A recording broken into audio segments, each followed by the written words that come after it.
ಬೆಂಗಳೂರಿನಲ್ಲಿ ವೀಲಿಂಗ್ ಪುಂಡರ ಹಾವಳಿ ಮಿತಿಮೀರಿದ ಹಿನ್ನೆಲೆ ಬೆಂಗಳೂರು ಸಂಚಾರಿ ಪೊಲೀಸರು ವಿಡಿಯೋ ಮೂಲಕ ವೀಲಿಂಗ್ ಮಾಡದಂತೆ ಅರಿವು ಮೂಡಿಸುತ್ತಿದ್ದಾರೆ. ಯುವಕರು ವೀಲಿಂಗ್ ಮಾಡಲು ಹೋಗಿ ಗಾಯ ಮಾಡಿಕೊಳ್ತಿದ್ದಾರೆ, ಅಲ್ಲದೆ ಸಾರ್ವಜನಿಕರಿಗೂ ತೊಂದರೆ ನೀಡುತ್ತಿದ್ದಾರೆ.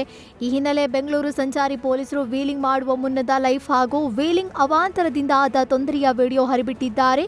ಈ ಮೂಲಕ ಯಾರೂ ವೀಲಿಂಗ್ ಮಾಡದಂತೆ ಮನವಿ ಮಾಡಿದ್ದಾರೆ. ಸಸ್ಯಕಾಶಿ ಲಾಲ್ಬಾಗ್ನಲ್ಲಿ 218ನೇ ಐತಿಹಾಸಿಕ ಫ್ಲವರ್ ಶೋಗೆ ಉತ್ತಮ ರೆಸ್ಪಾನ್ಸ್ ಸಿಕ್ಕಿದೆ. ಆಗಸ್ಟ್ 7ರಿಂದ ಆರಂಭವಾದ ಫ್ಲವರ್ ಶೋ ಇವತ್ತು ಮುಕ್ತಾಯಗೊಂಡಿದೆ. ಸ್ವಾತಂತ್ರ್ಯ ದಿನಾಚರಣೆಯ ಹಿನ್ನೆಲೆ ತೋಟಗಾರಿಕಾ ಇಲಾಖೆಯಿಂದ ಫ್ಲವರ್ ಶೋ ಆಯೋಜನೆ ಮಾಡಲಾಗಿತ್ತು. ಈ ಬಾರಿ ಕಿತ್ತೂರು ರಾಣಿ ಚೆನ್ನಮ್ಮ ಹಾಗೂ ಸಂಗೊಳ್ಳಿ ರಾಯಣ್ಣ ಜೀವನಾಧಾರಿತ ಫಲಪುಷ್ಪ ಪ್ರದರ್ಶನಕ್ಕೆ ಸಖತ್ ರೆಸ್ಪಾನ್ಸ್ ಸಿಕ್ಕಿದೆ. ನಿನ್ನೆ ಒಂದೇ ದಿನ ಸುಮಾರು 33,84,400 ರೂಪಾಯಿ ಟಿಕೆಟ್ ಮೊತ್ತ ಸಂಗ್ರಹವಾಗಿದೆ. ಒಟ್ಟಾರೆ 6,24,000 ಮಂದಿ ಭೇಟಿ ನೀಡಿದ್ದು 2,78,45,560 ರೂಪಾಯಿ ಆದಾಯ ಸಂಗ್ರಹವಾಗಿದೆ.